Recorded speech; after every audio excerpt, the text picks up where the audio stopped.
दोस्तों अस्सलाम वालेकुम। उम्मीद है कि आप सब खैरियत से होंगे। आज हम आपके सामने आपके रूबरू एक नए मेहमान को लेकर आ रहे हैं जिन्होंने बहुत कम उम्र में बहुत ही ज़्यादा शोहरत हासिल की है। मेरी मुराद हैं मोहतरमा खनक जोशी साहिबा, जो कि एक सूफ़ी सिंगर हैं, लेकिन मदह अहले बैत अलैहिमुस्सलातु वस्सलाम बहुत बेहतरीन अंदाज में खराज अक़ीदत पेश करती हैं। तो हम खनक जोशी साहिबा से सवाल करेंगे। मैं पहले इस बात को वाज़ेह कर दूं कि खनक जोशी साहिबा एक मजलिस की तकरीब में खराज अक़ीदत पेश करने के लिए गाज़ीपुर की ज़मीन पर तशरीफ़ लाई थी। तो हमने फ़ोन पर उनका ये इंटरव्यू लिया है जो आपके सामने पेश कर रहे हैं। पहला सवाल हम खनक जोशी साहिबा आपसे ये करना चाहेंगे कि आपके मन में, क्योंकि आप एक बेहतरीन सूफ़ी सिंगर हैं, लेकिन आपके मन में ये कैसे आया कि मुझे खिदमत अहले बैत करना चाहिए और बारगाह मासूमीन अलैहिस्सलातु वस्सलाम में खराज अक़ीदत पेश करना चाहिए मंजूम तरीक़े से, और जो एक तरीक़ा होता है आपकी सूफियाना अंदाज़ जो आपके अंदर पाया जाता है, ये जो ख्वाहिश थी, ये जो तमन्ना थी, और ये किस तरह से आपकी पूरी हुई कि आपने बारगाह अहले बैत अलैहिस्सलातु वस्सलाम में खराज अक़ीदत पेश किया? तो सबसे पहले सभी को मेरा आदाब।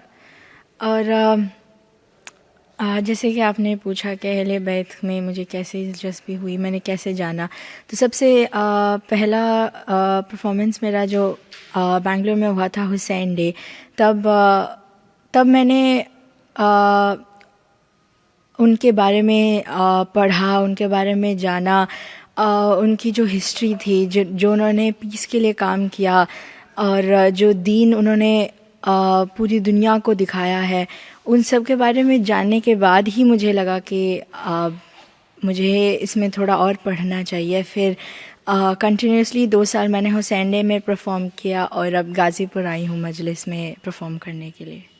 खनक जोशी साहिबा, मैं आपसे ये सवाल एक और भी करना चाहूँगा कि इस दौर में जब अफरा तफरी का माहौल है, उस वक्त खनक जोशी साहिबा एक सूफियाना सिंगर होते हुए अहले बैत अलैहिस्सलाम में खराज अक़ीदत पेश करती हैं, और जिस मेयार से आप पेश करती हैं दुनिया उसे पसंद करती है। मैंने देखा बेंगलोर में आपने हुसैन डे में शिरकत फरमाई, अल्हम्दुलिल्लाह बेहतरीन तरीके से आपने एक मैसेज दिया। तो ये इंस्पिरेशन आपको कहाँ से मिला कि आपको इस तरह सा अमल अंजाम देना चाहिए जिससे आपसी इत्तेहाद में भी इजाफ़ा हो? ज़ाहिर है कि दर अहले बैत अलैहिस्सलातु वस्सलाम वो दर है जहाँ से इत्तेहाद के मैसेज दी जाते हैं, लेकिन आपके जहन में ये बात कैसे आई? सूफ़ीज़म के बारे में जो मेरा रुझान हुआ, तो वो तो मेरे वालिद साहब की वजह से ही हुआ, क्योंकि उन्हें बहुत शौक़ था कि सूफ़ी कलाम सुने, सूफ़ी कवालियाँ सुने, गज़लें। हमारे घर में तो यूजुअली बजता ही रहता है, कभी नुसरत साहब की कवालियाँ, तो कभी साबरी ब्रदर्स, कभी असलम साबरी जी, मतलब हम लोग, और पापा और मैं शायरी पढ़ते भी रहते हैं, जैसे हज़रत अमीर खुसरो, जोश मरिया बारी साहब। तो हम लोग यही कोशिश करते हैं कि उसे पढ़ के उसे समझें। इसलिए मैंने उर्दू फ़ारसी भी सीखा, लिखना पढ़ना, उसको समझना, ताकि उसका हर लफ्ज़ हम समझ सकें, और मैं वो लोगों को समझा भी पाऊँ अपने गाने से, अपनी इमोशन से, अपने भाव से। तो हाँ जी, बस मेरे वालिद साहब की वजह से ये मुझे दिलचस्पी हुई। वैसे मैंने 3 साल की उम्र में हिंदुस्तानी क्लासिकल से शुरू किया था, उसके बाद धीरे धीरे फिर सूफ़ीज़म की तरफ मैं बढ़ गई। खनक जोशी साहिबा, मैं आपसे ये भी जानना चाहूँगा, और हमारे व्यूवर्स भी मुझे लगता है कि ये जानना चाहेंगे कि जिस वक्त मैंने पहले भी अर्ज़ किया कि इस माहौल में आप पैगाम मोहब्बत, पैगाम इंसानियत, पैगाम अहले बैत को नश्र कर रही हैं अपनी सूफियाना तरीक़े से, सूफियाना गीत के ज़रिए और मदह अहले बैत करके, लेकिन इस माहौल में जब आप ऐसा कर रही हैं, और ये यकीनन ये काम एक दूसरे को करीब लाने को के लिए प्रेरणा देता है, और ये पैगाम इंसानियत है, और यही हमारे गंगा जमुनी तहज़ीब है हमारे मुल्क हिंदुस्तान की। इस माहौल में हमारे व्यूवर्स के लिए आप क्या मैसेज देना चाहेंगी? तो बस मेरा पैगाम सभी से यही रहेगा कि जो सूफ़ीज़म को नहीं समझते हैं वो कोशिश करें कि सूफ़ीज़म को समझें, क्योंकि उसको समझने के बाद ही पता चलता है कि एग्ज़ैक्टली जीने का तरीका क्या है, because Sufism is a way of life. तो मतलब ये नहीं सोचना चाहिए कि सूफिज़म किसी एक मज़हब या किसी एक धर्म से जुड़ा हुआ है। सूफिज़म बस एक तरीका है, एक स्पिरिचुअल चीज़ है जिसे आप रिलीजन के साथ जोड़ नहीं सकते। तो यही अगर बात लोग समझ जाएं कि सूफिज़म एग्जैक्टली है क्या, तो बहुत सारी प्रॉब्लम्स का हल भी मिल सकता है।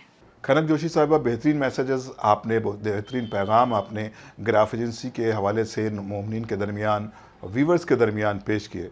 मैं आखिर में एक सवाल और करूंगा, अगर ये ना करूंगा तो मुझे लगता है कि ये नाइंसाफ़ी हो जाएगी। कोई जिस इंसान के अंदर जो खूबी हो और वो लोगों तक ना पहुँचे तो मुझे लगता है कि ये नाइंसाफ़ी कहलाएगी। तो हम टीम ग्राफ एजेंसी की जानिब से ये आपसे गुजारिश करेंगे कि आप अपना एक पसंदीदा कलाम हमारे जो व्यूवर्स इस वक्त ऑन स्क्रीन हैं उनके सामने पेश करने की ज़हमत गवारा करें, और हम टीम ग्राफ एजेंसी के ज़रिए तमाम मोमिनीन तक, तमाम सब्सक्राइबर तक, तमाम व्यूवर्स तक ये पैगाम भी आपके सामने पेश कर रहे हैं, और एक सूफियाना नज़्म भी चाहते हैं कि खनक जोशी साहिबा आपके सामने पेश करें।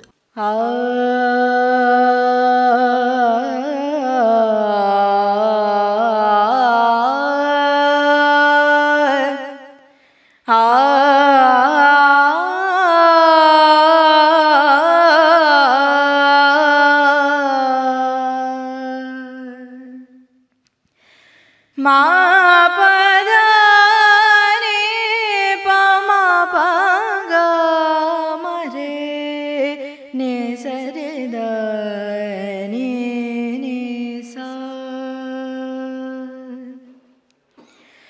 कभी ए हकीकते मुंतज़र, कभी ए हकीकते मुंतज़र नज़र आ लिबासे मजाज में, कभी है हकीकते मुंतज़र, कभी ए हकीकते मुंतज़र नज़र आ लिबासे मजाज में, के हज़ारों सजदे तड़प रहे हैं मेरी जबीने नियाज में, कभी है हकीकते मुंतज़र।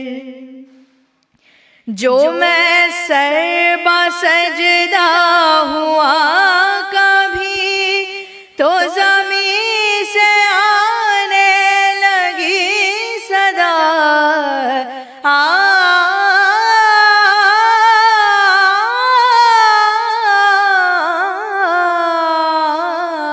जो मैं सरबा सजदा हुआ कभी, तो ज़मीं से आने लगी सदा, तेरा दिल तो है सनम आशिना, तेरा दिल तो है सनम आशिना, तुझे क्या मिलेगा नमाज में, कभी है हकीकते मुंतज़र। बहुत शुक्रिया खनक जोशी साहिबा, आपने जिस तरह से फ़ोन पर हमसे बातचीत की, जिस तरह से फ़ोन पर आपने ये इंटरव्यू किया राहुल सिंह चौहान के साथ गाज़ीपुर की सरज़मीन पर, जहाँ पर आप मजलिस के प्रोग्राम में ख़िराज अक़ीदत पेश करने की गरज से पहुँची थी। तो हम तमाम व्यूवर्स की तरफ से और स्पेशली टीम ग्राफ एजेंसी की जानिब से और गाज़ीपुर के मोमिनीन की तरफ से और ख़ुसूसन अब्बास साहब की तरफ से जो मुंबई से तशरीफ़ लाते हैं और गाज़ीपुर में ये प्रोग्राम करते हैं, अपने आबा अजदाद की याद में मजलिस करते हैं, बरसी की मजलिस करते हैं। खुदा उनके मरहूमीन को जवार मासूमीन अलैहिस्सलातु वस्सलाम में जगह इनायत फरमाए, और इन सब की जानिब से, तमाम व्यूवर्स की जानिब से, सब्सक्राइबर की जानिब से, टीम ग्राफ एजेंसी की जानिब से आपके शुक्रिया अदा करते हैं कि आपने अपना कीमती वक्त निकाल कर हमें ये इंटरव्यू दिया। और मोमिनीन और व्यूवर्स, आपसे गुजारिश है कि आप अपना कमेंट बॉक्स में जाकर अपनी राय ज़रूर पेश करें कि ये प्रोग्राम आपको कैसा लगा, और खनक जोशी साहिबा की जो सूफियाना अंदाज़ है, जो बात करने का तरीक़ा है, जो प्रेजेंटेशन है, वो आपको कैसा लगा, ज़रूर कमेंट बॉक्स में कमेंट करें। Thank you so much.